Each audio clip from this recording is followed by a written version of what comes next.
What's up, everybody? Welcome to this podcast. Tonight, we're going to be talking about teaching, a common topic that comes up all the time. People ask, when should people start teaching? Why do you teach? Where do you teach? Teach. A lot of teaching stuff.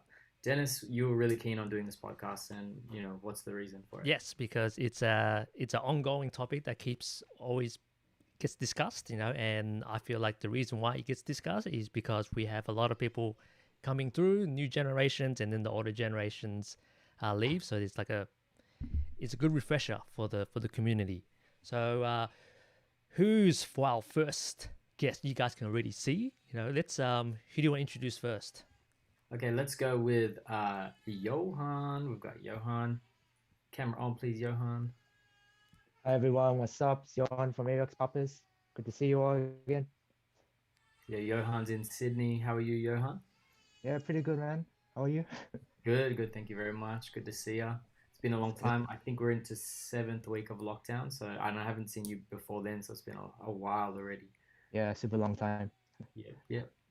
And next up, we've got Beverly. Give it up for Beverly. The crowd goes wild. Hello. Hello. How's it going? Hi, I'm good. My name is Beverly, representing Sheila crew. Recently, the winners of Innovation. Sheila, congratulations. Thank you. All right, next up, we've got all the way from Jimmy. All the way from Jimmy. After reading his name, all the way from Melbourne, O2 Studios, Metaphysical. Oh my God, what did I hit? Okay, Jimmy represent. Jimmy, jump on. How are you, bro? Good. Nice meeting, guys. What's up? So, how are you going in Melbourne, bro? I know it's been so crap. So we've been going through the same thing Sydney's been going through last year. So we know exactly how it feels. Yeah, definitely, man. I haven't seen you in so long, bro. I can't even remember the last time I saw you. It would have been great if you could have come down for Drop the Beat, although I wasn't there either, but I'm sure it would have. Yeah, the border was closed during the time. That's why we can't. Yeah. Not. Okay, so Dennis, do you want to jump into? Yes. So teaching. So why? It's a question to everyone. So why do people want to teach? Like you can answer it from your own experience or from what you've been told or heard. So Dennis, is Dennis saying let's make this bit of a discussion on why you teach. So let's start with Jimmy. Why do you teach? Well, so in my city, me and Kevin, we are the only popping teachers in the entire city. So the reason we are teaching, number one, is there's no people teaching at all. Number two is we have some good experience, and we know because when we were training ourselves back in days, we know how many loophole we've been through. So we know like you shouldn't do this, and this is a correct way of training your body. So we know how to guide through people, so they don't have to spending extra time doing things for nothing. So we mainly just for sharing the experience, and we have something here and want to give out. So when you say you're the only two popping teachers in Melbourne, are you like obviously the only two active popping teachers? Are there no other classes going on at the moment? I think me and Kevin, we are the only two popping teachers. So if you go any places, only classes, yes, popping classes. Right. Yeah, that's a shame that some of the other guys aren't teaching at the moment, but it's great that you two still are, which is dope. Yep. Okay, how about Johann? So why do you teach? Yep. So I feel like I have some things to share. So sharing is like a thing where I can help someone else and to get them to where they want to be. So that's why I want to teach, as well as like maybe like make an impact for people. So like that can be like from like if they're inspired from whatever I do, and then I can see their journey and see them grow, and that's more rewarding than the whole thing from teaching to let's say they can also like use the like whatever they learn to like in their own life, that kind of thing. For real. How long have you been teaching for now? Yeah. I think 6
Fans that are trying to listen to Bev. Yeah.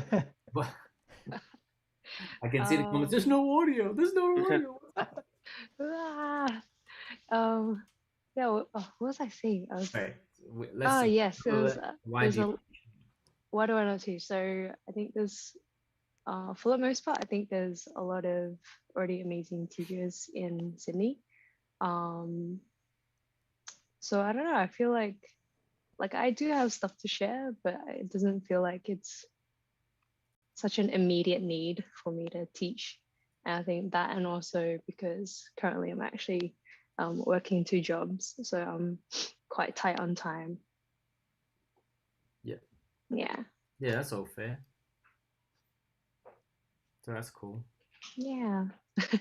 Danis, apparently the audio is back. Thank you, Bev, for answering that, because I know, like, what Danis said is that, hey, we should ask Bev why she doesn't teach. Okay. But I mean, I could imagine if you're strapped with time, fitting in the class is difficult, and you want to be committed to your students and stuff like that. So Yeah, definitely. that's definitely a bit. How about you, Jack? Yeah. What do I teach? Yeah. Why are we getting into me, man? No, I love everything about dance, and I love the teaching, I love the learning, and I love meeting new people and connecting with students. Has Dennis, feel free to cut me off now. Cut me off. I'm gonna cut you off. Yeah.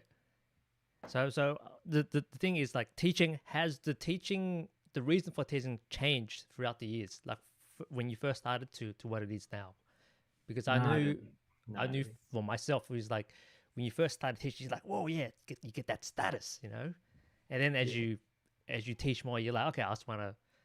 I think that's what happens if you don't have any status, and then you get some. Okay. Get. So it's a bit like that. Because why do you teach dance? I like to so people know who I am. So if you don't teach, people don't know who you are. God. He's trying to plug himself for a workshop in Melbourne. No.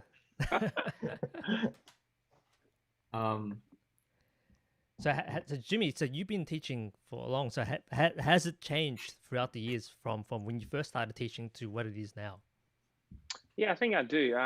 So I started teaching back in 2009. So back then I was still in uni. So to be honest, like back then, compared to the job I was working and compared to the pay I'm getting from the studio, the pay is pretty good. So I think that at the very, very beginning, I think the payment wise is holding his own spot in one of the reasons. but now I think the reason changed because I feel like first thing is I start working full-time, part-time, but I've been going through job career. So and teaching is becoming something different, becoming something else I can communicate with people. And it's like this. So also I feel like responsibility as well sometimes, because the more you dance, the more you active in the community, I feel like I have more responsibility too. It's just like how Spider-Man says, the more powerful you are, the more responsible you are. Yeah, that's the one. Yes. Yeah. For sure. Has it changed for you, Johann? Because you've been teaching 6 years. Yes, I guess like maybe my first 2 years, I was still trying to figure out all the teaching like stuff and how to like organize myself to teach better, because still starting out and all. But I do find like a good spot from what my students feedback to me. So I always like take feedback to consideration, and like most of them would like routine, some of them would like the training, and you just gotta really adjust to maybe a middle point from there to really space up your like criteria. And like Jimmy said about responsibilities, it is very important to like not leave things to the last minute to make up your criteria, but you have to be well prepared for your classes beforehand, and that's when you can make that impact, like I always say, to teach properly. The evolution of teaching, maybe ask you 10 years, 20 years time will be like change as well. Yeah, probably. I think it's starting to change for me now because I'm starting full-time job now, so I think I still need to get used to the change, so we'll see how that goes. Anything else someone wants to add? I want to ask, Beverly, have you taught in many studios? I know you've done your street classes and stuff, so you done many studios? No, not really. I think I've done like one-off ones at like crossover. But most of them are just being street ones. I think mostly because I can like set my own times and days. I can cap my student numbers and stuff like that as well.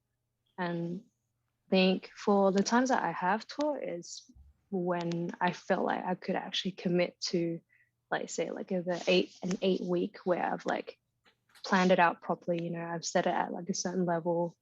So I think, yeah, totally agree with coming back to like responsibility, like you having responsibility over your teaching and the people who come to take your class. So yeah, having street courses just gives me that extra flexibility to be able to do that well. So rather than having me to commit to like every week and then suddenly I'm like burning out and in flames, and I'm like, it's okay. Yeah. And Danis, you're not teaching at the moment. Because I haven't taught like a regular class for maybe at least 15 years. I think at the time was because there was a lot of the supply of teachers and classes was a lot more than the demand. So I was like, I'll just sit back and do other stuff for the community. So I may not be teaching class, but if you see me get down, that's like, I can share that way rather than in a class environment. And because the reason for that is when I learned to dance, I just Sharinganed everyone, and that's how I learned. So I'm just trying to do different ways of teaching or like sharing. And I guess at the moment it's still a lot of people teaching and demand's there, and I do the one-off class, but maybe in the future, because I've had like info to get rid of. True. Do you want to get into any of the questions yet, Danis? There's another one is so regarding teaching, like when did you guys feel that you were ready, or when did you know you were ready to teach? So that this is like a common people always bring up, especially new people coming up, and is one of the questions that a lot of people ask as well. It's like, when are you ready to teach? I might jump in and say, let's start with Jimmy and just talk about maybe the first time you taught, and did you feel ready at the time, and do you think you need more time, stuff like that? Well, if I can go back in time, I probably will tell myself between the first 3 years I was teaching, I shouldn't, because I don't think I was ready back then. So the time I think I'm capable of teaching is after I participate a lot of events. I meet up a lot of other people in the community, and I meet up the people from the EB families.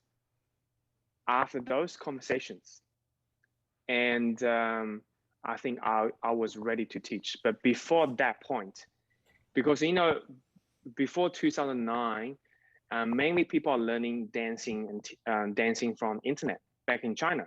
So that's how I was, and my teacher was I was self-taught. So the first couple of years I was teaching myself. And then, after I met all those dancers in the community from Sydney, from Perth, from Brisbane, in Melbourne as well, PJ, Lama Rock. And then after I participate some of the events and meet all the judges, Mr. Wiggles from Sydney, like the events. And I personally hosting some events here. I invite some international guests. And then after a lot of conversations with them, I realized something I was talking about back in the days wasn't very accurate. And if I can go back in time, I will probably tell myself, you should stop teaching for the first 3 years. Will your younger self? No, I will. No, yes. So if you think of time, maybe I would say after the first, second destruction steps, I think I was ready to teach after those two. Nice. Well, it's good that you can look back and like kind of you see that, and not, I guess, be stubborn perhaps about it. You're open to the fact that maybe it would have taken a couple more years, and that going through those experiences helped you to become a better teacher. And move forward from there. Let's go to Bev. So your sort of same question, first class, and were you ready and stuff like that? I think I'm pretty sure I still do, but I have a bit of a imposter syndrome when it comes to like teaching. Like it's always kind of like, oh, am I like good enough to teach? Like I guess, fun fact, I actually asked Jack and Danis if I could teach the first time I wanted to teach, because I was like, oh man, like this is a very important role in the scene, if I do decide to teach. And I actually asked them like, hey, do you think I'm okay to teach? And they said yes. And then I still wasn't sure. So I actually asked Mr. Wiggles, I was like, oh, do you think I could teach? And he was like, yeah, go for a sister this. And I was like, oh, okay, maybe I should try. And it still took me a little while to like kind of brave it and go in and give it a crack. Because I vaguely remember the time it was when Charlene left, so there was like a void in the Sydney community as well, I think. Is that? But Charlene didn't teach on a regular basis though. Like, did she? She did. She did. Crossover. Yeah. Oh, she did. We jumped in on her last class and surprised her. Oh, that one, yes. That one. Okay, I remember. Yeah, so I vaguely remember that it was because Charlene left. There was, I guess, like female leaders in the Sydney Poppin community, and we needed at the time I thought like you and Gabby kind of step up. Yeah, you two. Yeah. To help just take the lead. without putting everything on. Okay, Charlene now you're the next Charlene. I think it was wasn't it yourself, Johann? You and Gabby who kind of stepped into a role where you guys were like splitting the classes. Yeah, I think it was Johann. It was Johann. Yeah, when Johann, Charlotte Gabby was shared yeah, you the guys shared the slot. class. Yeah. Me and Gabby. Yeah. Oh yeah. Yeah, You and Gabby, yeah. Yeah. So at the time I was kind of like, I had the same thoughts about just taking the back seat and like, oh yeah, it's cool. Like, I don't really mind. Like I don't feel obligated per se to take the role, so to speak. Yeah, I just didn't feel like it was a super immediate need for a female popping teacher at the time. I did try a little bit. How about you, Johann? So my first time I taught was with Miguel Marius in UTS. That was like 2014-ish. And I feel I approached Danis about this as well, but I think he was like half kind of like unconvinced, convinced. So like I was president then. Yeah, it was. yes, Yeah, yes, 2014. that's Yeah, right. it was. Yes, that's right. So he did give us that chance. And I think after teaching, I was like, oh, I don't know if I like doing it this the right way, or am I doing this wrong? So me and Miguel like did talk about like ways that we can keep doing better. And since like we're already starting it off already, and we're just trying to improve the way we teach from there. And I think after that, I took Keanu's class the same year, and it was me and this other guy. And Keanu all of a sudden just told me, "Oh, I don't feel like teaching. Can you teach for today?" And I was like, "Oh, yeah, okay." And then I just did my normal thing like teaching. So I feel like he was testing me too. And in the end, it's like, okay, yeah, you can teach. And then I was like, oh, okay, sure. And then try to work more myself from there. And I got my first like proper studio gig from dance school, where Fee asked me to start teaching more regularly. And you're still And there. I think like, and I'm still there. So Yes, when was your I guess first gig, Jack? You muted yourself. Sorry. Mine was, I think, I'm pretty sure at Dance Central, Nacho Pop Nate got me to cover. I think I was about 15, and yeah, it was pretty funny. Were you ready?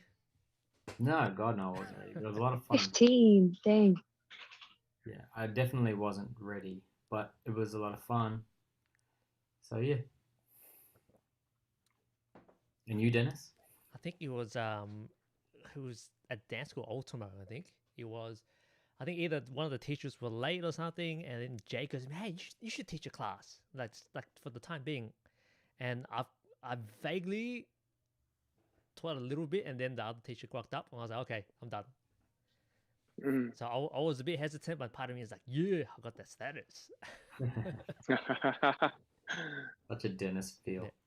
A lot of the ego, playing the ego and stuff. Oh, your cat's here. Hello. All right, next topic, Dennis, or next discussion. I like that one. That was cool. So let's talk about like being ready. You know, if like as someone new coming up in the community, you know, like I guess for you, for Jimmy, like you being a studio owner as well, if you want to recruit a new teacher, what do you look for? Well, if I be really commercial, I'll looking at his or her reputations, Instagram followers. If I'm being really commercial, but the way we've been doing now is we will run what's it called? We will run an open workshop to everyone to attend, so people can take the class, and then we will get a feedback from the students.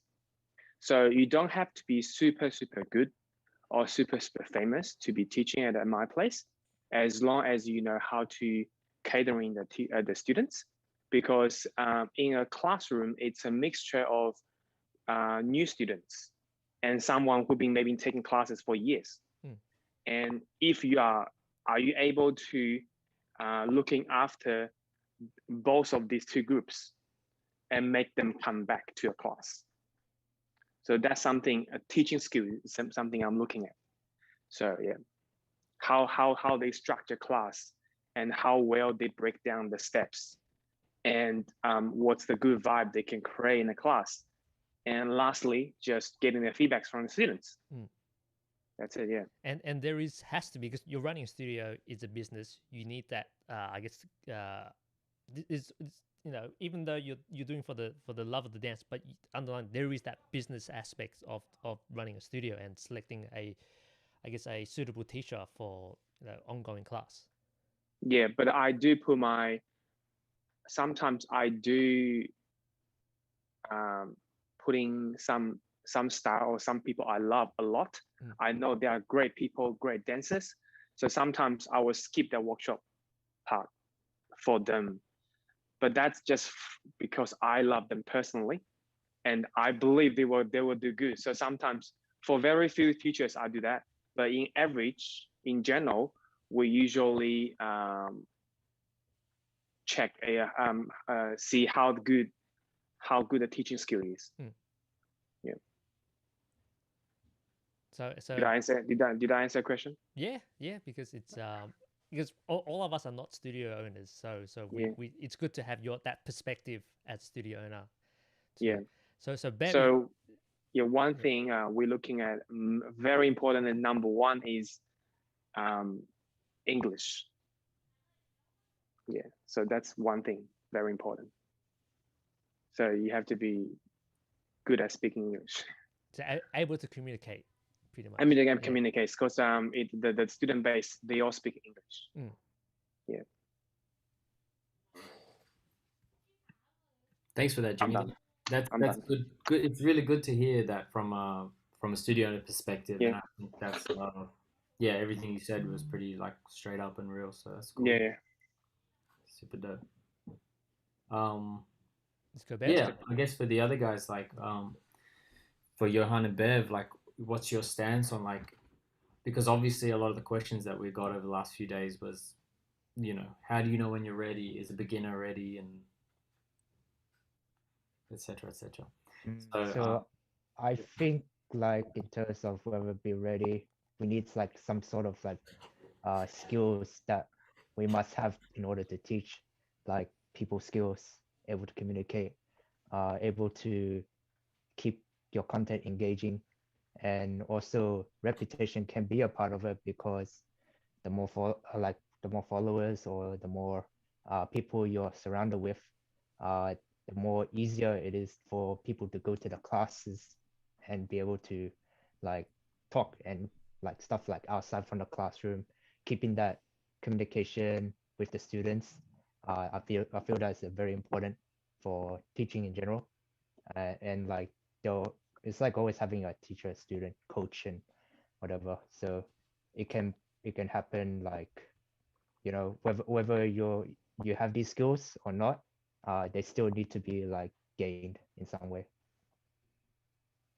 Yeah, I totally agree. I think it's also really important to recognize, like, when you yourself are not capable of teaching something that they want to learn. And like, for example, I'm not like a waving specialist, so I might say, oh, you want to learn waving, I think you should go ask Jason. Or just having that or rather than not having that ego of trying to keep your students like strictly to yourself, and to know when to push them out of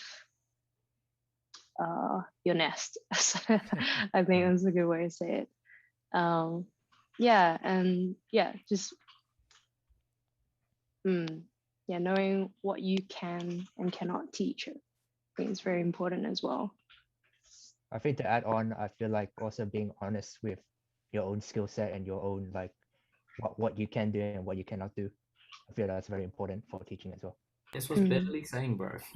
Oh no, Yeah. okay. He's I didn't know. emphasizing the Really? importance of this, Like I knuckling down. I agree with Beverly. emphasizing it.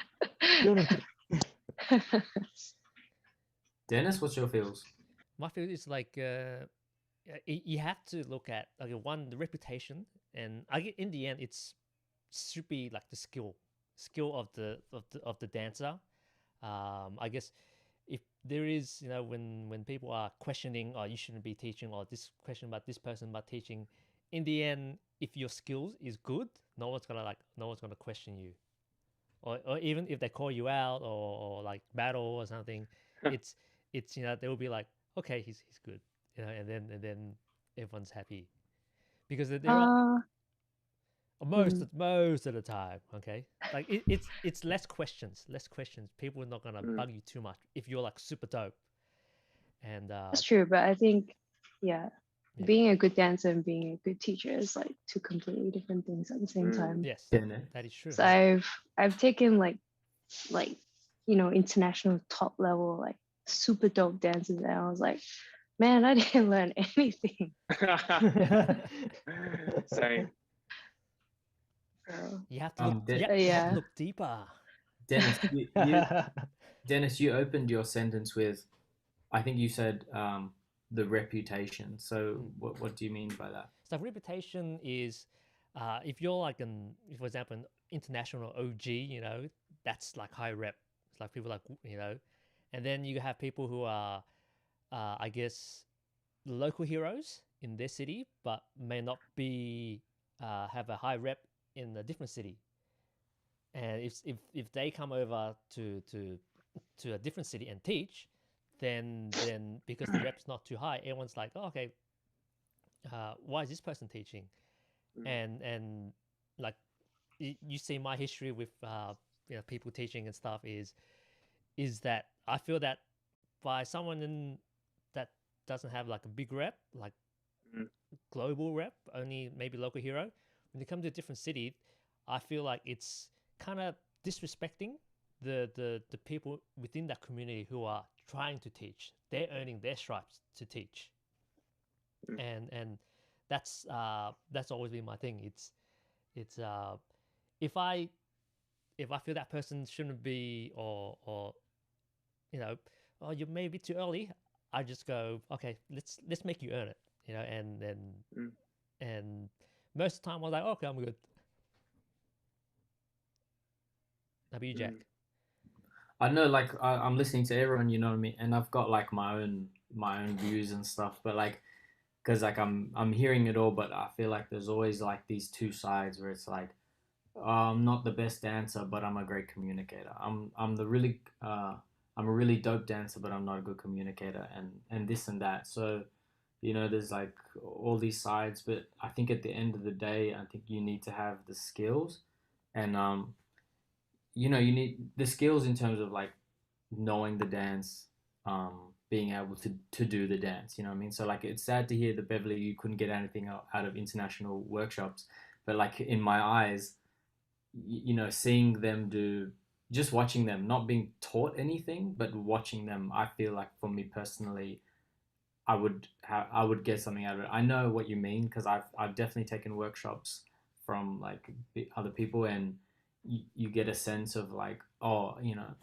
that wasn't explained the best, or this and that. But I still feel like, because there are obviously people who are going to be dope dancers, but not great teachers in terms of like connecting with you and explaining this and that. But just some people you just need to watch. Like for myself, if I just watch them do what they're trying to teach me, or freestyle, or do, surely there should be some part of the class where it's like, okay, that's what they have. Like, you're taking the class for a reason. So if they're doing that thing, it's because like I've been taught some dope stuff, but not explained dope stuff. It's just like, yeah, this is blah blah blah blah blah, do this, and it's like, whoa. But just watching it, you've got to try to absorb it. Because yeah, some people have a dope name and they're whatever, but yeah, their teaching isn't great. But then on the other side of the coin, but you still can get something out of it for sure, at least by watching. And then if you feel like you can take that and explain it better, then that's cool. And on the other side of the coin, there's people who are like, oh look, I'm not the best dancer, but you know, I'm not the best dancer, but I'm a really good teacher, and everyone has a good time. And it's like, yeah, that's great, but they can also go bowling and have a great time also. So you know, get good. You know, practice hard, practice what you preach, and if you want to Just teach something, just do it. You know, do it Mm. properly. Yeah, it's just hard because just yeah, go on, Bev. no, I was just gonna say, like, just off of that, then, like, would you, for those people who, like, you went to the workshop, they didn't explain or teach it well, then, like, would you say it was a matter of the format of the class then? Like, of course, if you're going to a workshop, sometimes you'd expect a routine, or hey, let me teach you my special move or something. But if it was rather like already put forth that the workshop was going to be handled this way because that's the best way I teach, I'm and not. that would be a better experience. I guess that really depends on the individual, because you know we Yeah. have you have different. I guess it's a good segue for the next segment is teaching styles. You know, because different students, different teachers have different ways of teaching. Some may benefit more. Some may like it this way. I guess a good example, like for me personally, is when I first started, I just taught more individually. So I was more like catering, but then as the class grew with more people, it's harder to kind of teach that particular way, and then that kind of leads on to teaching more routine based, and you have people saying, "Oh, routine, you're not teaching, or you want to." Or you teach to be like clones and stuff, you know, and then Who said that? You. yeah, I did, yeah. So I was just being my old self. So me personally, as I got older and thought a bit more, is in the end is like the way you teach them, either through drills, through like routines, or just like concepts.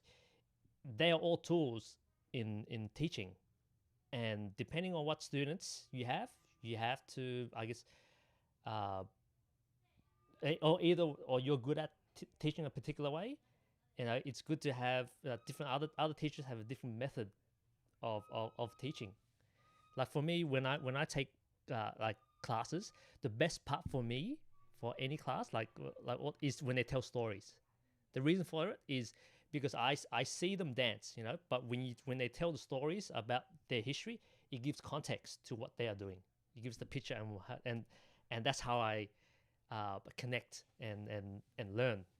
So I'm probably I'm really bad at routines, so I just want to sit and just like listen to stories. That's my that's my favorite.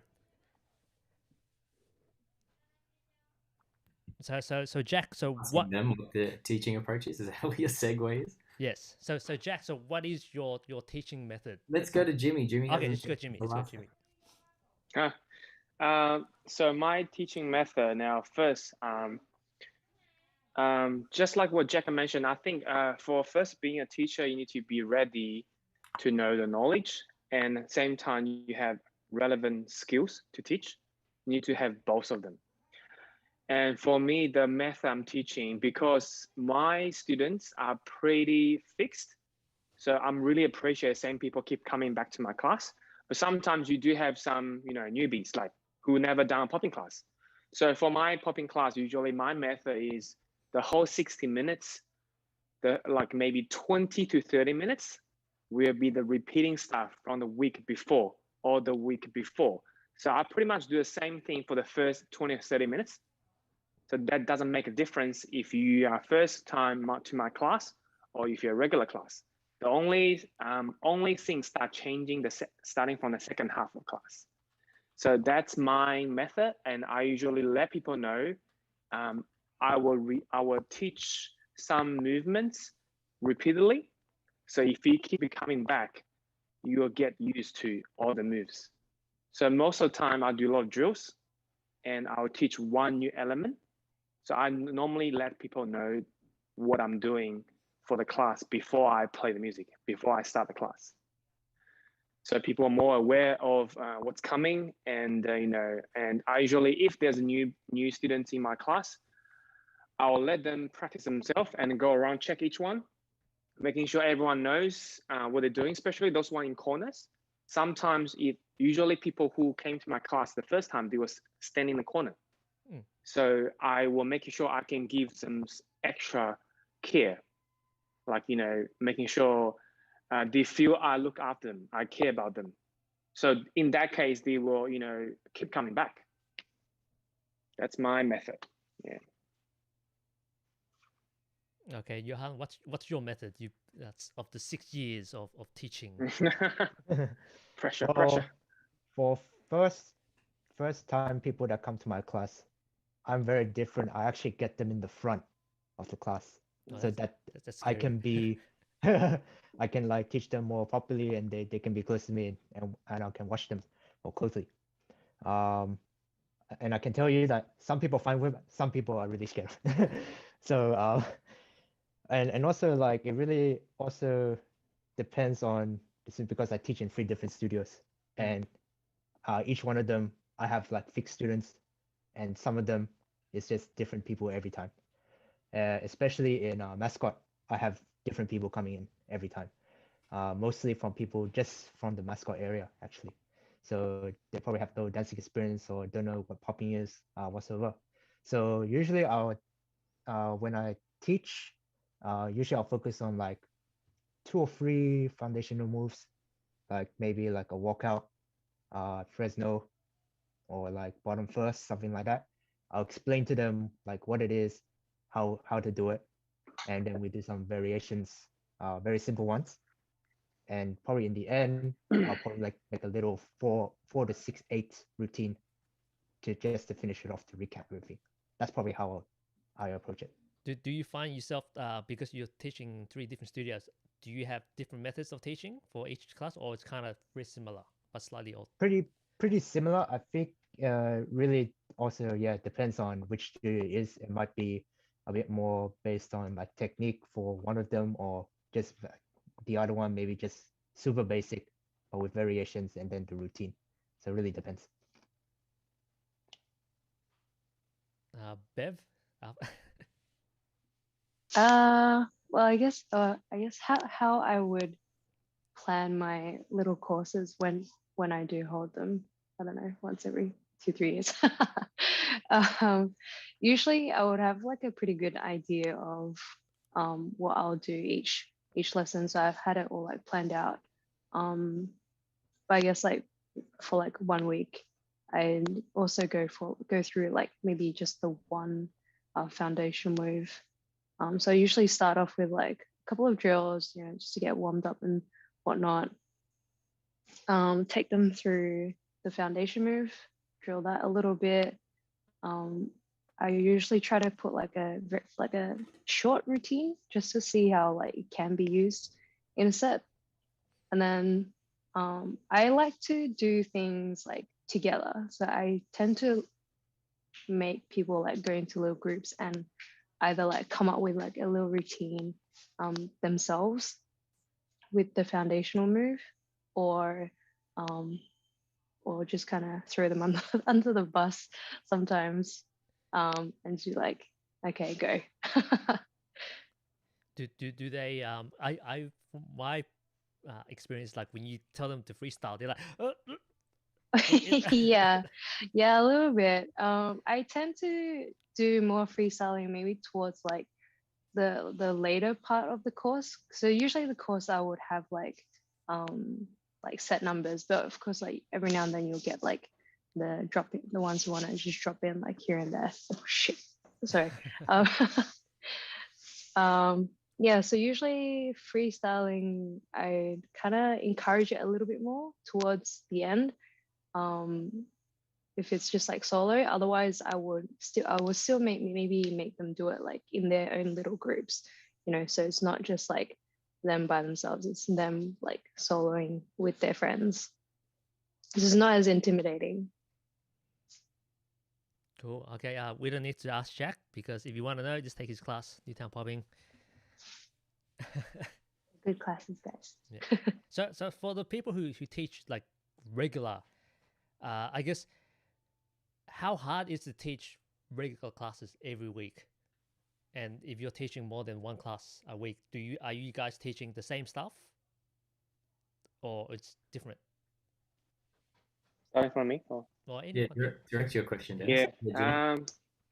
Yeah, I feel like the big challenge of teaching regular class, number one is keep every week class content fresh, because you will running out of ideas. So I usually spending whole day prepare the class. So my time slot is Monday, so I usually spending now sometimes when your feeling is good, it only takes me maybe half an hour to 1 hour to come up with a good idea, combining with good elements and foundations. So it's good idea combining with good elements, the foundations. But sometimes when I'm not feeling it, it might take me 7 hours. Oh, that's a big difference. Yes. So that's the challenge, I think, is if you're teaching regularly, is how you're going to keep your class interesting. At the same time, people are receiving all the knowledges and they will keep coming back. Yeah, you go. How about you, Johann? Yeah, I mean, at first, I feel like it's very challenging. I was like, oh, now I'm teaching every week. Now to make things as I go. But it doesn't really work like that. So like, I had to really plan out my day ahead. Maybe like 2 to 3 hours before the class even start, as I've like probably like busy schedules and all. And like, I just find like, if I tried one, like this day, would just be like waving, or like just this day we're just going to do popping drills, or just this day we're going to do group exercises together, something like that, to keep like fresh every week. But like I said before about my teaching style with the routine and the variations, that can also be fresh and every time, and can use as a refresh for every week, to keep it like keep it more interesting too. So like usually if I have to do like if I just want to teach waving, I'll have to like teach from scratch as well. And then like if they had any more questions, I'll usually like they'll give me feedback to say like, oh, I want to learn this next time, I want to learn this next time. And then I'll consider it more. And that's also another way to like think of fresh things to do in the following weeks as well. How about you, Jack? You teach for like 10 classes a week? Yeah, I don't know. I love dance, so it's all good. It'll happen. It'll happen how it happens. I'll have something that I want to put in class, but like I don't try to stress out on it too much. Like I think at the start there would be times where I'd be like, man, I'm gonna make up a whole choreo, or like I want to do this blah blah. And what happens? This is like when I started. I would do that, and when I got there, no one would show up to class. So there'd be so many times where I'm amped and I make something and I go there and no one comes. I'll be like, So I said from then I'm not gonna make anything, and so I stopped making stuff up, and then people come. So it keeps me on my toes. But I always have something in mind that I want to go through, and I've been teaching a long time, so I have plenty of like drills and stuff you can rehash, yeah. Stuff I can do rehash, but I usually come to class with like something I want to work on, and from there, so many things happen. Yeah. That's where the magic happens. So speaking of working on, is like, what, like, because you're teaching, do you feel that teaching regularly improves your dance in general as well, whether it's technique or knowledge? Is this still at me? Anyone can jump in. Yes, I think so. Because I feel like sometimes when I'm teaching, I'm training together with the students. I'm training with these people, and I've been training something. Maybe I will only train this when I start dancing, because I train less of because when I start dancing, I train the solid pop for maybe an hour and a half. but nowadays I do less. Mm. But when I start teaching, I feel like, oh, I'm actually like doing the stuff I've been doing back in the days when I start practicing dancing. So which makes me feel good. And you know, it's just another opportunity of training the basic, just purely drills with the students. So I feel like I'm growing with the students. Oh, nice. And yeah, and also, you know, some students, they might be the first time taking a class, but they have really fresh ideas. And you see them and you copy it. No, you learn it. No, you learn it. It's called, I call it Sharinganing. Yeah, that's it. Yeah, I feel Yeah, like that- I'm growing. I'm growing why I'm teaching it. Yeah, I definitely agree. And like I feel like if I like exercise these techniques and knowledge within the class, I'm also having a reminder to myself as well. And it does sound like when you guys were talking about I need to plan, I need to think about it's the art of making a class, trying to teach something new is pushing yourself at creativity as well, or even making you think of different ways of making something old to something fresh. Mm. How about you, Bev? Keep it going, Dennis. Keep it going.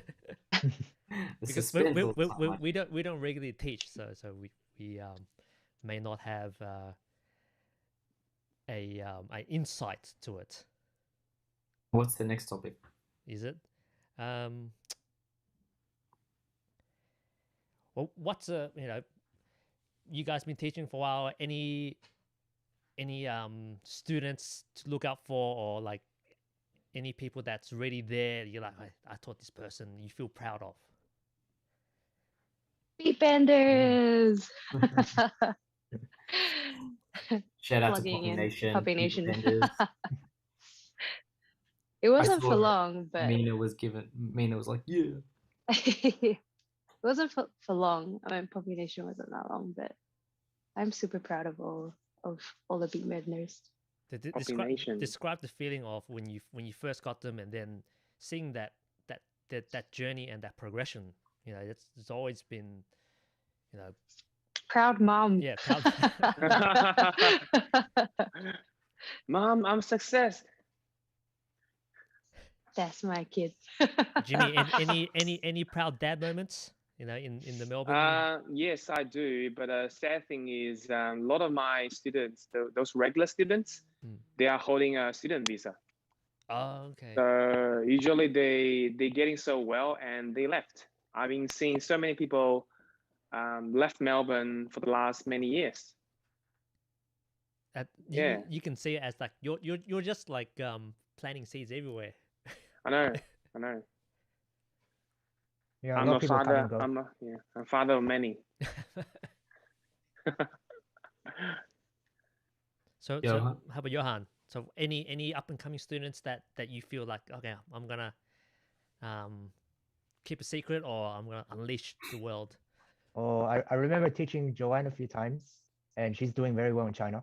Oh, okay. Remember? Yeah, I've been Yeah, seeing her stuff. She's doing heaps good. Yeah, and Loan is getting really good as well.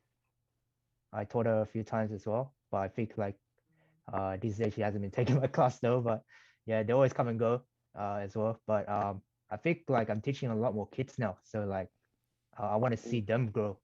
That's like a futures. priority. Mm. Yeah. Future. Future. How about you, Jack? What are your teaching triumphs? Oh, I just want to give a shout out to all the people I've taught over the years, and those ones that are still going today, which is super dope. Big thank you to Keanu for still popping and working so hard after I got him into it and taught him a little bit, but he really he's worked so hard for a long time, and Jaya as well. And then yeah, all my students from like Street Beats, and then like my students from Neutron popping. Dope. To like Spice Crew, also like Celia, Tripty. I had some girls from Dance Kool, like Tripty, Sophie, Kerry, FB worked really, really hard as well. Um, yeah, and crossover, like lots of students from crossover and elsewhere that I've taught. So yeah, big shout out to everyone, and yeah, good job and keep on going. Let's represent. Yeah. And Can I I? feel like Yeah, sorry, yeah. sorry. Also I feel like Sydney has so many events. I mean like the learning stuff and becoming so much better now, not only through the classes, also through the events you guys are hosting. So you guys build up a really nice community there. Thank you, man. Thank you. Yeah. It's a lot of work with between a lot of people. Yeah, Mm. I can tell.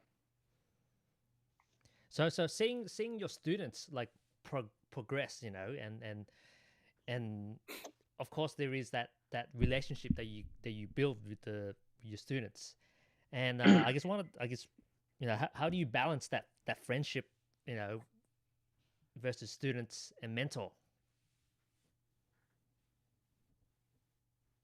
Direct your question, Dennis. To everyone. Pick one person. We Okay, talk over let's go, Mr. Jimmy. Balance myself between a mentor and a friend. Mm. Is that question? Yeah, so it's like so balance between, you know, you got like you're the dance teacher, you know, and that friendship. Yeah. And...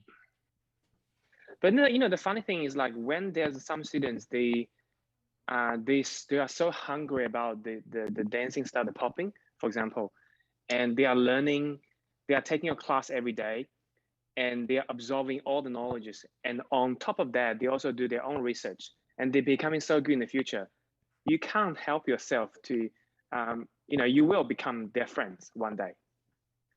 So I think it's instead of like finding a balance, it's more like a transformation from a mentor to a friend.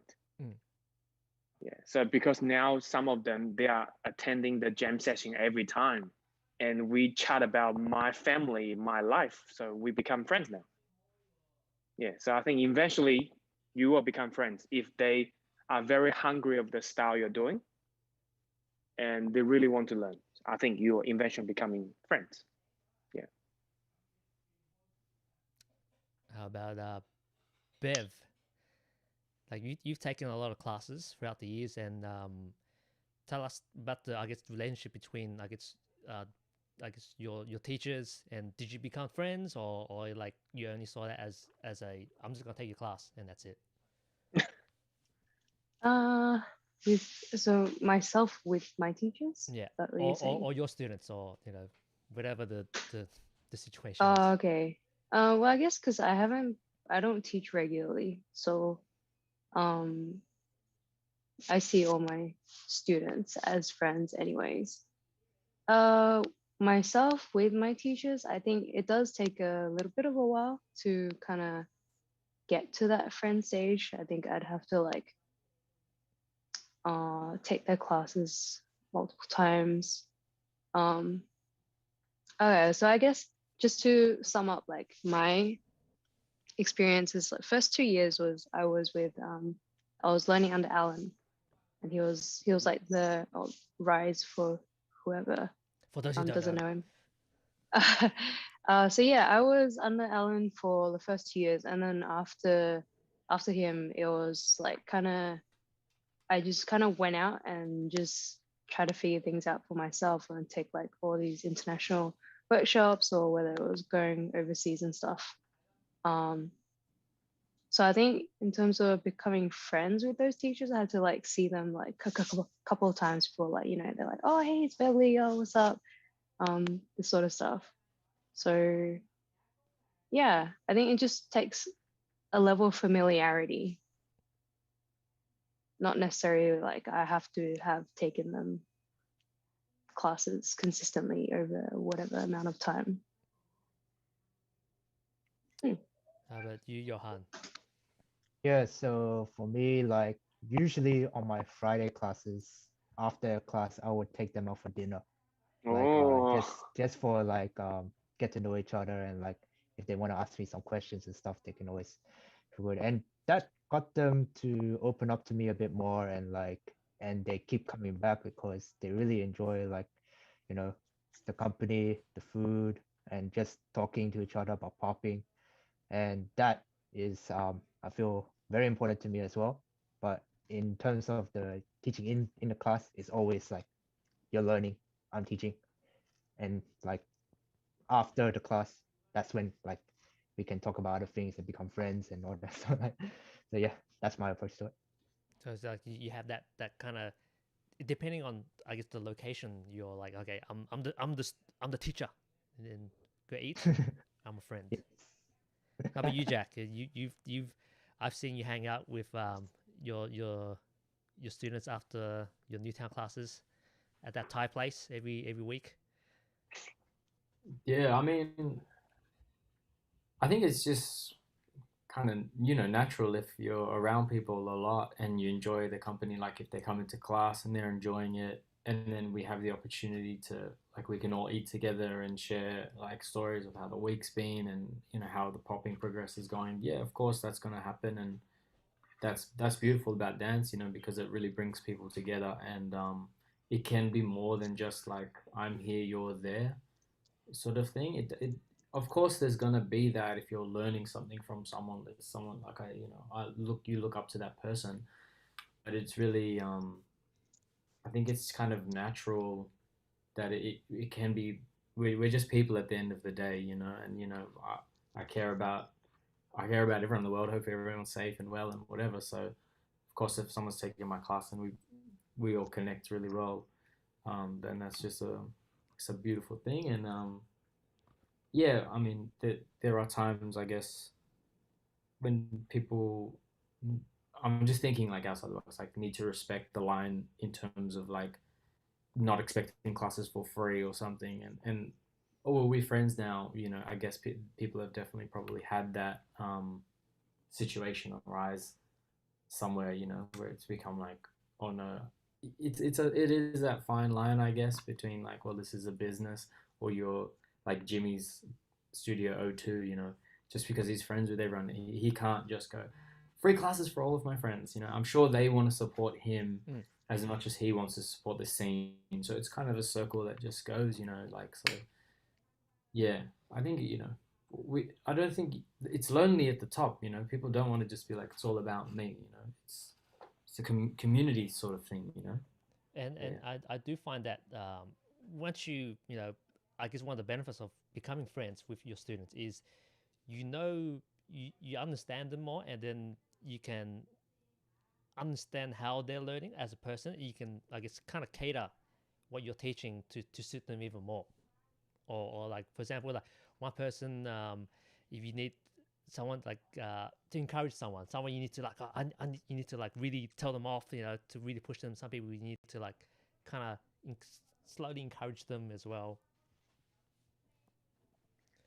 And of course, there are always instances where you hear on the news like, oh, this teacher's taking advantage of whatever students and stuff as well. So that's always, I guess, there. Or like you have the odd occasional stuff happens that people are not respecting the lines as well. So I guess it's really depends on, I guess, the individual, and I guess use some common sense and stuff as well.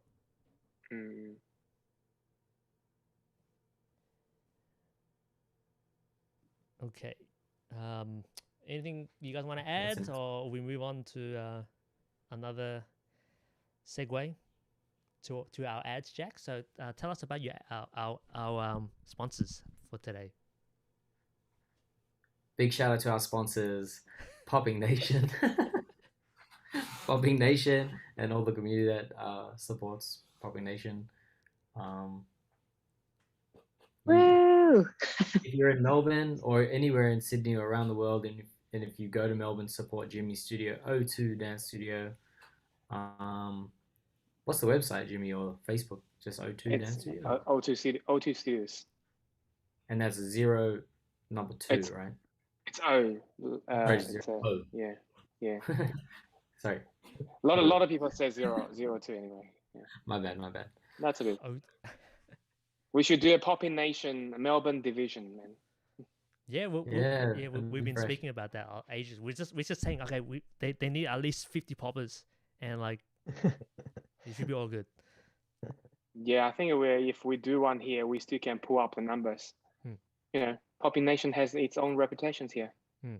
Because it was fun when you guys came up, you know, when we did the state v state, and it was like, Yeah, you that know, was fun. yeah. That was fun, man. That I was so just, good. I know. I just don't know when that will happen again. Jack, you were too lazy, and you went to overseas to represent Australia. That what is that sentence? You're too lazy. You went overseas. Yeah, to you went represent. overseas, and I had to. You talking about me? Yeah, yeah. Oh, I thought you were talking about Jimmy. I thought you were like Jimmy was too lazy. Jimmy so he came went to over- the event. Oh, whatever. Yeah. I still have the shirt. Nice. Sweet. Yeah. Dennis, can I get into some of these questions? Yeah, I might yeah. ask a few of them and see. You guys can kind of pick one Yeah, out. because Yeah. I've been trying to like kind of weave it in. Yeah. I know, and that's been really good. For example, this is one from Annie. I'll say a few, and then you guys can pick one that you like. This one's from Annie saying it's pros and cons of teaching. There's another question from Poppin Jackson from Canberra, represent Project Beats. Where does a teacher's responsibility end? And also, he's asked, when are people ready to teach? And he's elaborated a bit. Does a teacher take responsibility for a student? If so, to what degree? I guess if perhaps if their student starts teaching and they feel like that student's not ready, or if maybe they're running their mouth. I don't know. Any of those you guys want to touch on, or another one? Yeah. No. You mean like what's the degree? How we how are we responsible to the student? What's the degree like? Yeah, he's saying if so, to what degree? I guess it's like responsibility for a student. I guess there's a few different ways to look at it. Let's say if that student is going to teach and you feel like they're not ready, is it your responsibility to say, hey, wait a minute? Or for example, if they are like, what's another one, you guys? If they did something bad. Yeah, like should you be mentoring them outside of the studio, I guess, outside of class and being like, hey. Okay, so I do have one student came to me saying he's during lockdown he was organizing an online workshop, dedicating to a particular style. So I know he's been practicing that. So my reaction of that was I was making sure he knows the background and he have spoken to some of the key persons in this style, making sure he's teaching things correctly. If he has done his homework and he's been learning not by himself, but through those pioneers and who knows this style really well, then I think I'm okay with him deliver the knowledge or the skill he received from them to the person next. But he's like, if he's self-taught and he didn't do any research, probably I will stop him.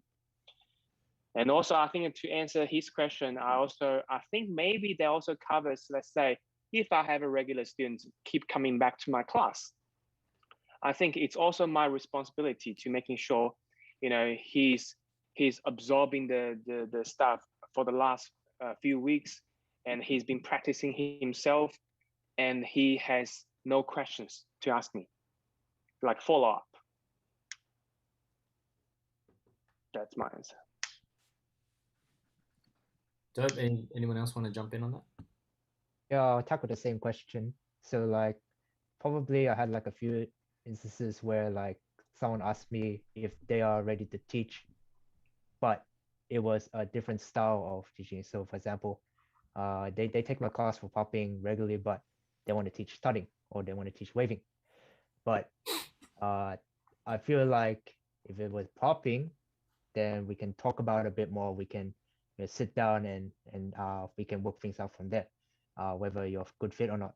But in terms of like stuff like tarting or waving, like I'm probably not the best person to ask you for tarting. I'm probably not the best person to ask you for waving.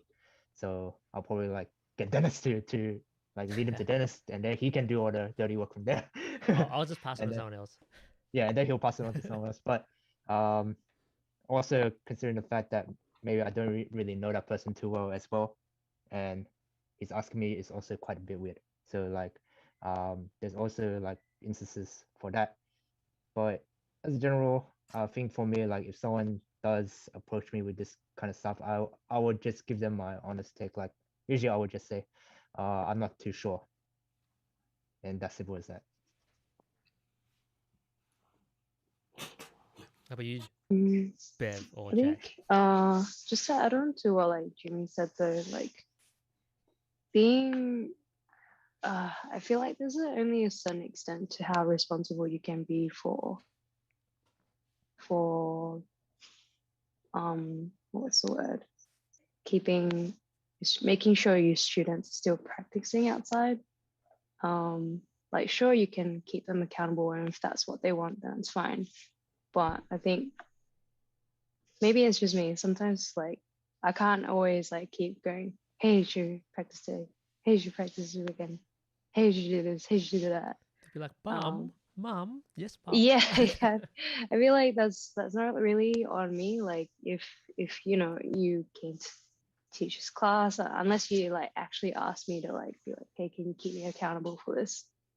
I think it is definitely on the students themselves to take what they learn and practice it. I mean, at the end of the day, it's you did pay for it as well, so it's like surely I guess you would want to make the most of what you paid for as well. So I might move. Chris Gusty, the nicest and kindest man in Sydney, has asked some questions I'd love to get into. He's asking, should some history be taught in class? So should history taught in class? Or he's also asked, at what point can someone start teaching? Is there a benchmark? So We already talked about that, So I don't think we did yes, talk we did. about that. We talked about us starting, not like when we think other people should start. I don't know. I feel like we haven't touched on it. And he's asked teaching choreo versus non-choreo in class, which do you feel is more effective for students? But we have also talked about how there's a lot of different we already have a lot of different techniques and stuff that we bring to class. So thoughts on the history, Jimmy? Yes, I think history is important. So for my class I'm teaching, usually I teach one new element in each class. So before I start in the class, I let them know the name and under which umbrella and why it's called this and why it's called that and the history behind it. So just like, give people a brief background of where and when and how it was created. So people will understand, why this style is moving. For example, Toyman. So I tell them, it's like action figures. So now, okay, action figures. So that's how you move your arms and your bodies. So give them a very general, like a brief introduction of the style and the background. Make them absorb the movements a little bit better. Yeah. I do feel like regardless of what level classes from beginners to advanced, sprinkle in some history because beginners when they first come to class they're more focused on the technique because they want to do that correctly, so they don't focus on the history at first. But regardless, even if you tell them, it's gonna plant a seed there. So once they get good and get some time, once they get better at the technique, they can go, oh, I remember my teacher said this about the history of this style. So at least it's still there rather than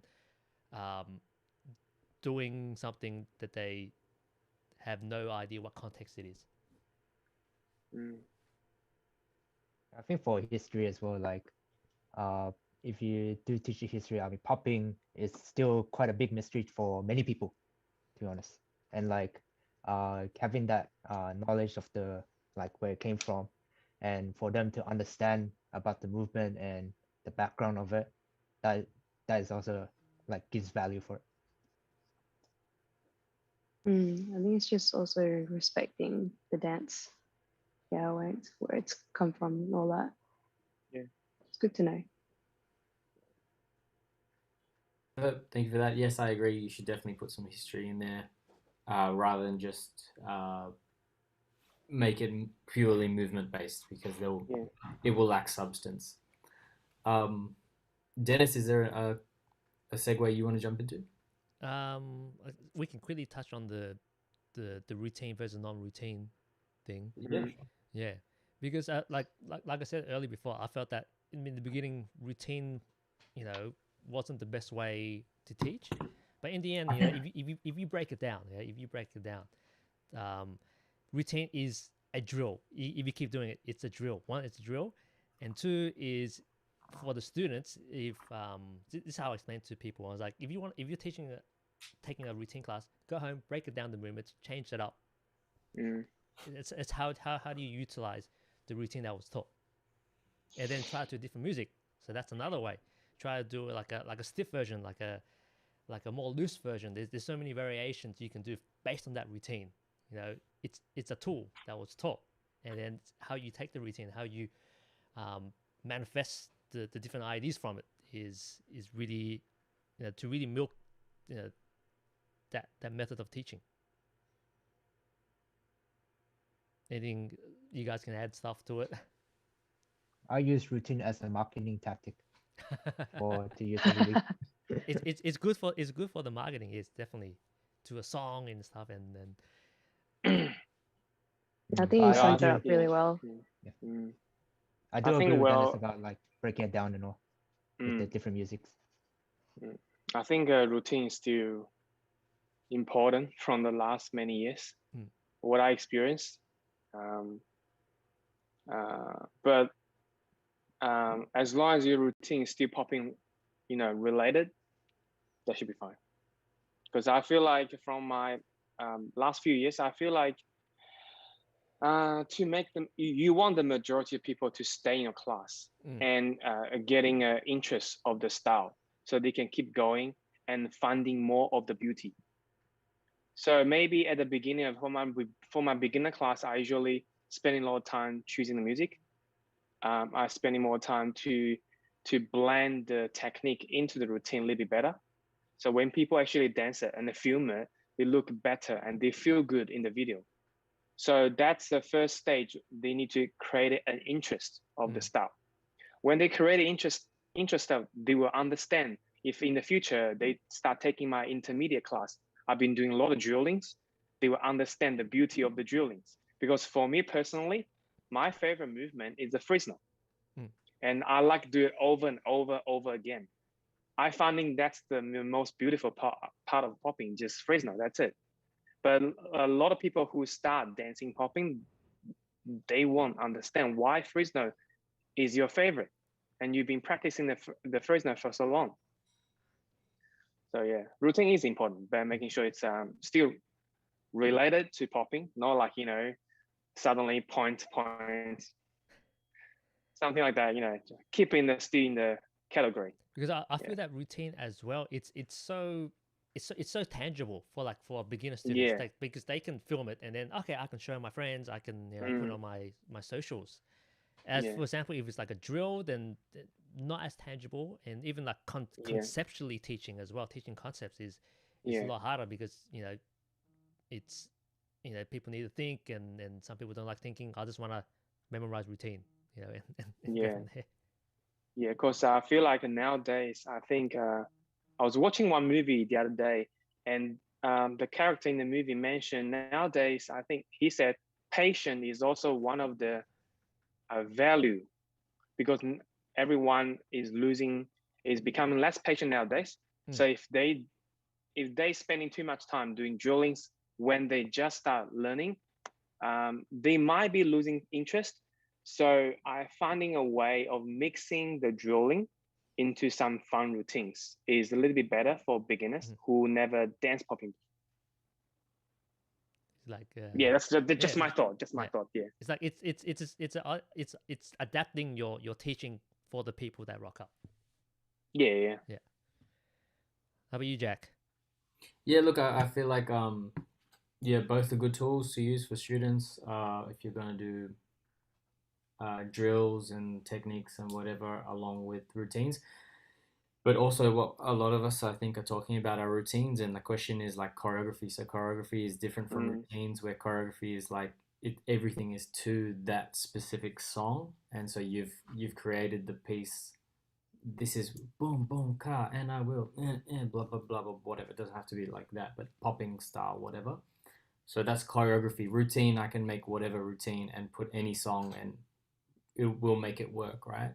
Sort of thing. That's kind of how we flow it in my classes anyway. But so yeah, if I don't really do like make up like full on choreography to a song, not saying I can't, but if it's full on choreography, I just don't.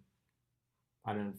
I guess I'm saying I don't really feel like it's super necessary. I just usually just make stuff put together and do it. But I do like making choreography. I just don't really do it in my classes. Oh, did Johann leave? No, Jimmy. Oh, Peace. Jimmy. I'm Jimmy still left. Jimmy here. left. I'm still here. Peace, Jimmy. It's late in Melbourne. Did you kick him out? I didn't kick him out. Anyway, you guys know what I mean, right? Yeah. I mean, like, I feel like I could make a choreography and I'm sure it will help the students, but I just don't do that. I feel like just making a routine, showing that we can just make something and put it to music is fine also. Jimmy's back. Everyone pretend to be frozen. Ready?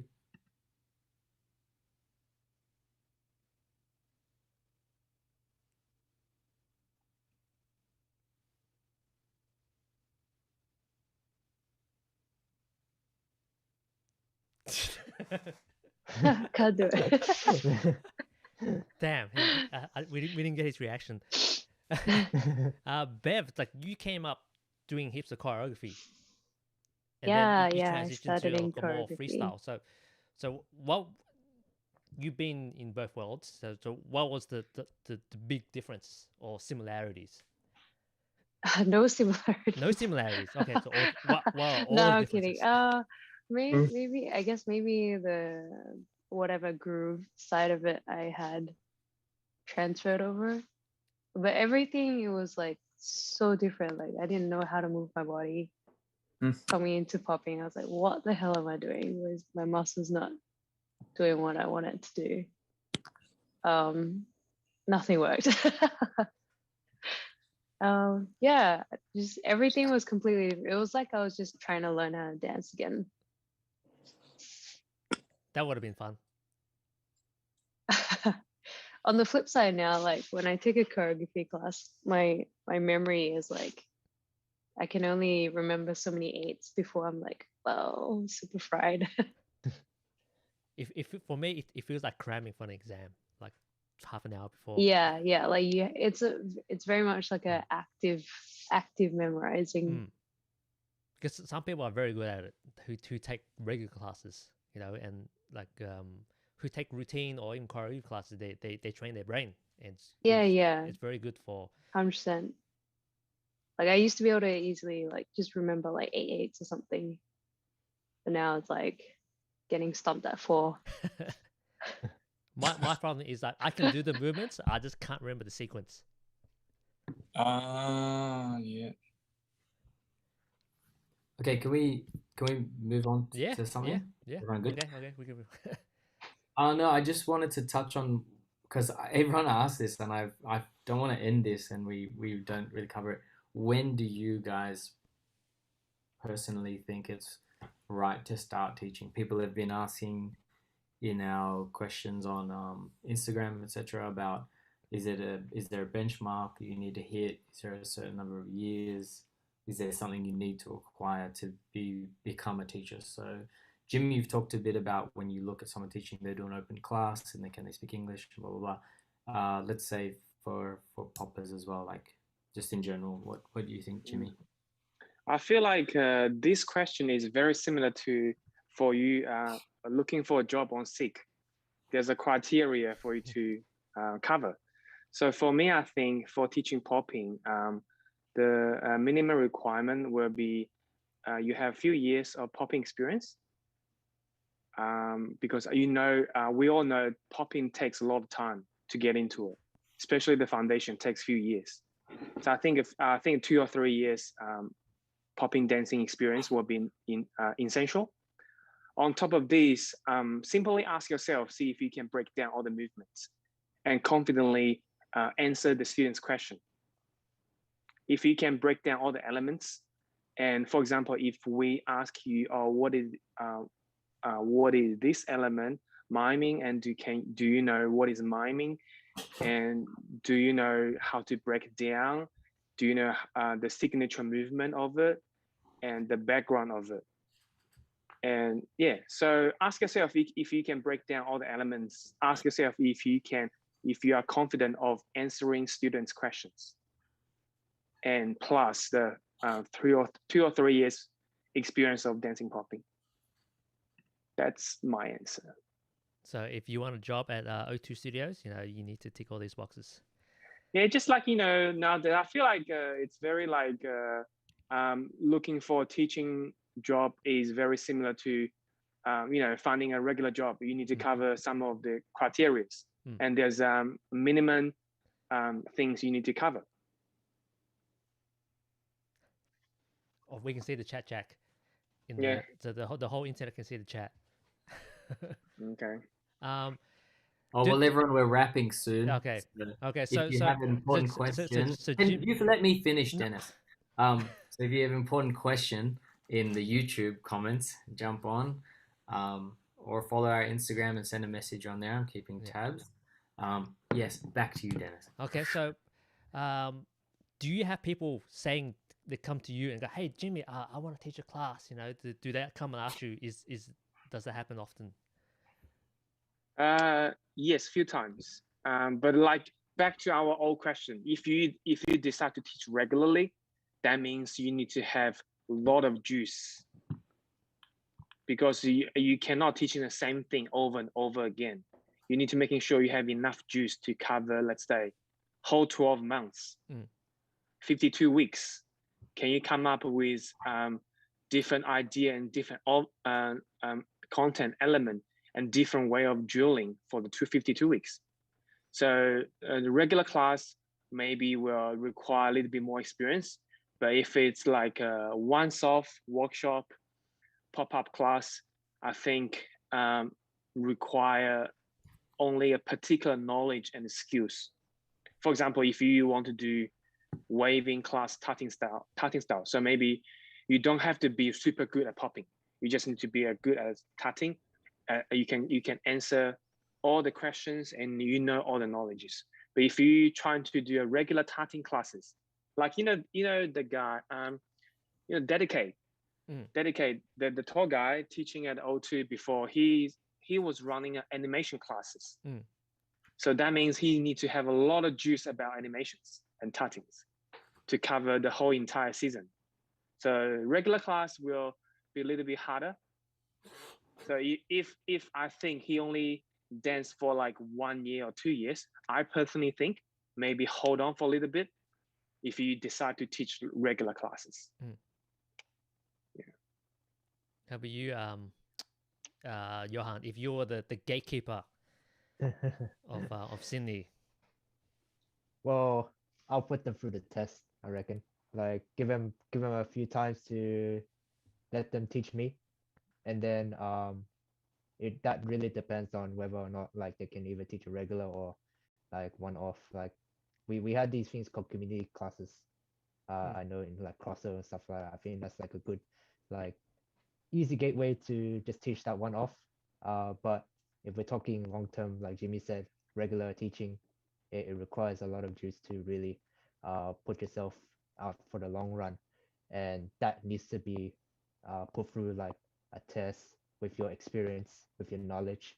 And if we can see that very clearly, then that's a win for them. But if there is like some things that they're lacking in terms of the teaching and knowledge, then has to be honest with them to be saying like, I think you need to expand on this a bit more, and make sure if they want to teach like in the future, we want to help them as much as they can for them to get there. I feel like that's something that we can try to help them out, but not at this particular moment. So if someone wants to, if you're looking for a cover, who would you ask, like in Sydney? I'll probably ask the people. within the studio, if you're teaching in that studio, Yep. and there's other popping teachers that teach in that studio, that are Yep. us, the ones in that studio there. Yep. If it's someone like where in the one dance where it was just me before, I'll probably have to get someone like well known like Jack or Keanu, just to be safe, to know that my class is well looked after, you know. But I think before I tried out a few different people, like maybe not so famous in the scene. That doesn't help, because you get less people just coming in like, oh, I don't know this person, and it's better to get someone like really well known in the scene. How about you, Jack? Like, you take a lot of holidays and breaks. So what do you look for to I guess, for people to cover your classes? You know, and is that the same type of like criteria that you feel people should be reaching before they teach as well, like a regular class? How many questions in one you want to ask It's there, Dennis? 5. I was trying to go for 6, but I got brain fog. Look, if I can't teach, I'll just ask Keanu or Jaya. That's pretty much my go-to. If they're not ready, I'll get you to teach Dennis, or someone else I respect in the community, like you guys all in the chat. You know what I'm saying? In the conversation. But yeah, I think that the person, like, I like what Jimmy said, they have to be confident with themselves, and they should be able to do it themselves, the moves, and like mostly everyone has a teacher that they can ask, do you think I'm ready? And they can, like Johann said, put you to the test, and the teacher can say yes or no. And yeah, I think people need to go from there. There's a lot of like this and that, but usually at the end of the day, these days anyway, people have teachers that they can ask, hey, do you think I'm ready or not? And so if one of my students wants to teach, then I'll do a test on them and see where they're at, if they would be able to do it. Over to you, Beverly. I know. I think everyone covered it so well already. Very thorough. I think maybe another way to look at it is like, if you had to teach your past self, do you think you're giving enough content, background? I guess in a way that's also like ticking the boxes. So do you think you'll be doing yourself justice from the past? I'll put it like this, right? For example, like I know Dennis would be thinking of questions like this. For example, it's like someone hasn't won, let's say someone hasn't won a battle at all, or doesn't enter battles, but they are an amazing dancer. They get down all the time. They'll be jamming, but they haven't entered the battle. So it's like, oh, this person hasn't won a battle. Oh, because back in the day, that doesn't sound like me. The criteria in Sydney before was once you win a battle, you could teach, which was really funny. So as long as you won a battle, you could teach, which was so it's like, this person hasn't won anything at all, but they're an amazing dancer. They just don't want to enter battles. So is that shunned on? Like, oh, this person has never entered a battle, but let's say they get down all the time. Or this person wins battles, but then their teaching sucks. So I think the person that always wins comps by a really crap teacher, you just watch them at the comp and just learn from there. That's how you learn. Yep. There's many ways because you can learn something from everyone. Yeah, right? exactly. So if someone stands in front of you and does some shit, you're gonna learn some shit. It just depends if it's good or bad, and it's how you take it. Some teachers are gonna give you better quality than other teachers. Depends on their training and experience and whatever. But for the people who have asked the question, like, when are you ready? I wouldn't put it to like, oh, if I win a battle, I'll be ready, because I don't think it's that. I think it's this was the old days. Now we have like structure and like, yeah, the people with the thinking like, oh, I'll win a battle. That's the old way of thinking. I think the new way of thinking is just confidence, building up your skill set, and getting good. And practice teaching, because it takes practice to teach and get good at that. Yeah. I've got a question from Keanu. What about like how to get experience teaching, and how can you teach without teaching experiences? So, for example, yeah, like this is again is like asking your teacher, "Am I ready?" And the teacher might get you, like I think someone said in here, like you teach the teacher, yeah, and then they test you and that, and then it's also like there'll probably be people around maybe similar level to you, and then you can practice with them, and they might say, hey, I didn't really understand your teaching routine and that. So Mm-hmm. I understand where Keanu's coming from, because someone might try to teach and everyone goes, whoa, wait a minute, you shouldn't be teaching. What are you doing? And then maybe the person, oh, I want experience teaching. So just teach a secret class that no one, just don't put it on Facebook. Just like do it like Morse code style, and then no one's gonna. Morse code. Yeah. That's very similar. That's very similar of my experience, because I actually stopped dancing for 3 years, between maybe 2015 and 2017 or 18, because I started my accounting job. So when I was looking for a job, it's funny. All the jobs description says you have to have minimum 2 or 3 years experience in the industry. But my question would be like, how do I start my career if you don't have experience. If you don't correct? experience. Yeah. So I think back to Jack's or Kiana's question, I think my answer will be, well, if you think you're ready, definitely there will be some big. If you think yourself ready, other dancers can feel it. So because for example, if I feel like one of my students is getting so good recently, and I feel I can feel it, he's ready for teaching class. So maybe I'm confident he can break down everything, and he can answer all the questions from the students. So maybe you can starting with a beginner class, and then a few years later, you can maybe teaching once every fortnight, and then after maybe half a year, you're getting good feedback and you are more confident, you can teach more, because it shows. If you're confident of the stuff you're doing, it shows on yourself. And if you are comfortable of teaching, it shows in the class. Yeah, I respect that, Jimmy. That's everything you said was pretty dope. Like, yeah, getting the experience, and like you'll feel it, and other people will be like that as well. Because I'm sure if you've been dancing a while, people around you will be like, oh, why aren't you teaching? Yeah, it's like that will happen. It's funny, like, because when I started, I I had great memories of teaching, and just like being so excited to be in that position. It's the ego, Jack. This would be the ego that I know Dennis was saying. But that's not it. It wasn't really it. It was just exciting. I don't know. But anyway, like I wouldn't take those experiences away. Like those experiences were great. But at the end of the day, I think where we were at the time was different to where we are now. For example, okay, so at the time there was only like 1 or 2 popping teachers in Sydney, okay, and I was covering because he had no one else, and he asked me, my teacher asked me, so I was like, well, okay, if you think I can, I'll do it. Looking back, I was like 15-year-old kid, like, what do you want me to do? But looking back then and to now, there are already great dancers teaching. You know what I mean? So if you feel like you're not ready yet, there are plenty of people that you can point them in the direction to teach, not just be like, I've got things to share. I want to share. It's it's just a process. You just don't rush it. There's plenty of people that you can.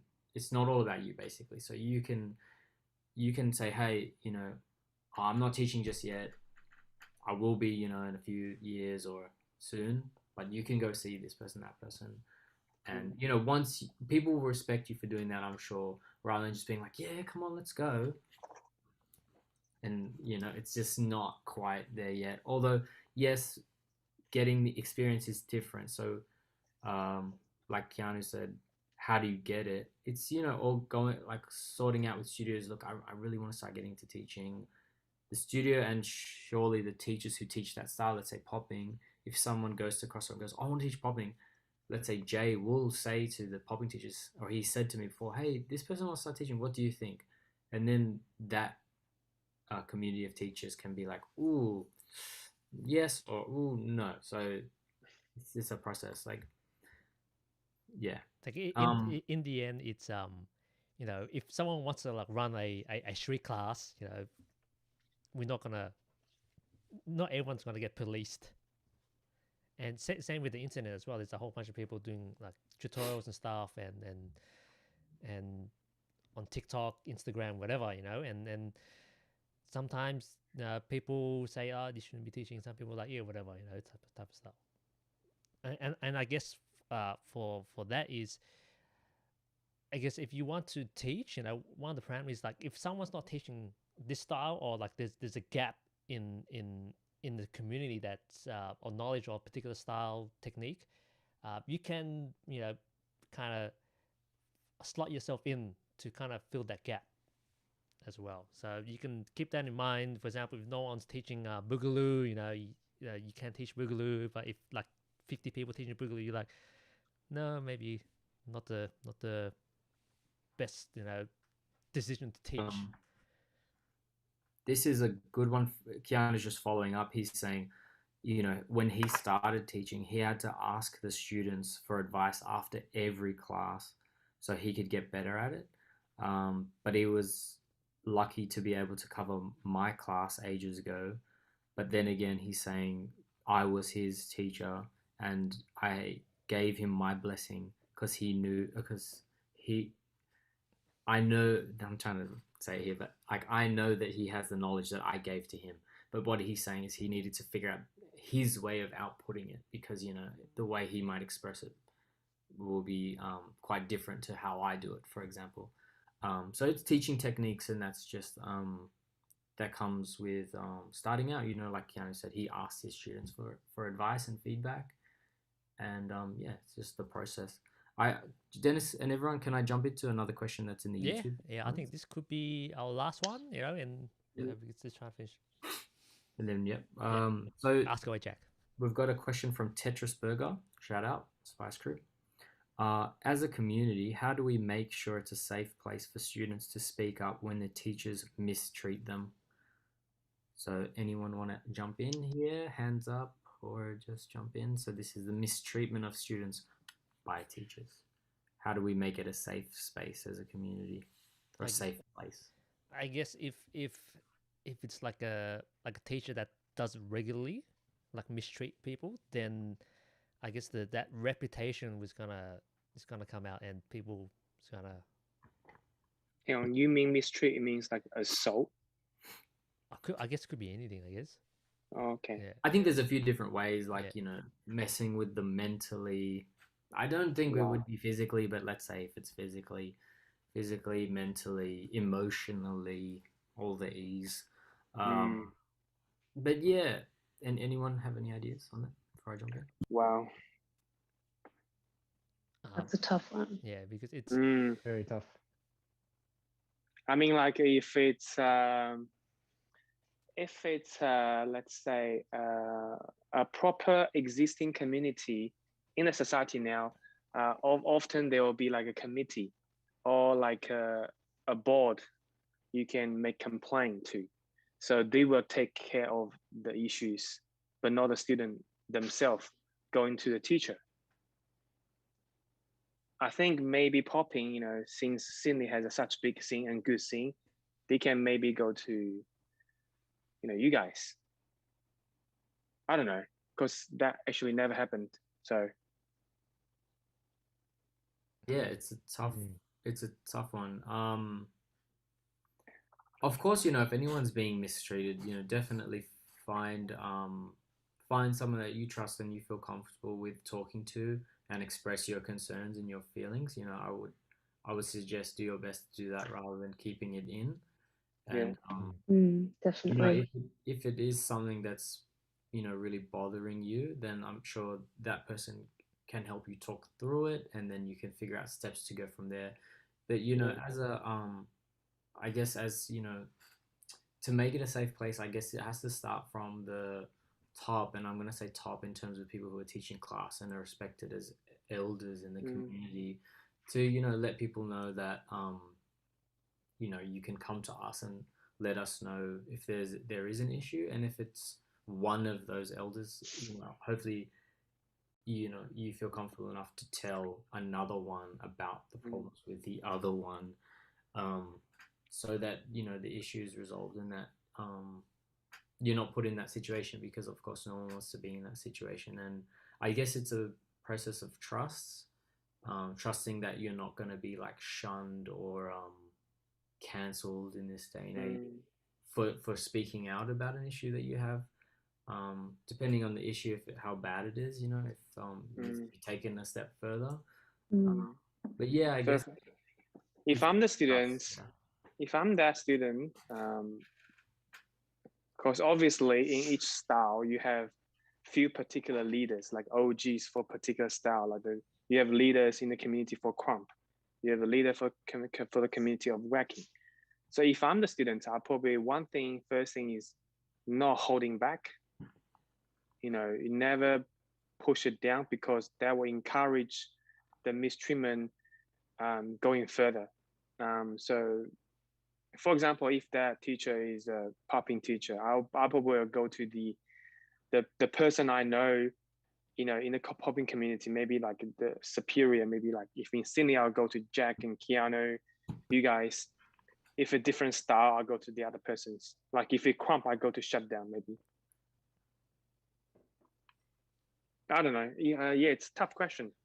Because I think really safe is approach the other leaders, like the this community, leaders, yes. whether it's if it's a leader, then you ask another leader, and then maybe and then you progress from there. Maybe it's serious that you may need to tell the cops and report in and so on. Yeah, because it's a tough situation everywhere, because it happened a few times overseas. I heard about it.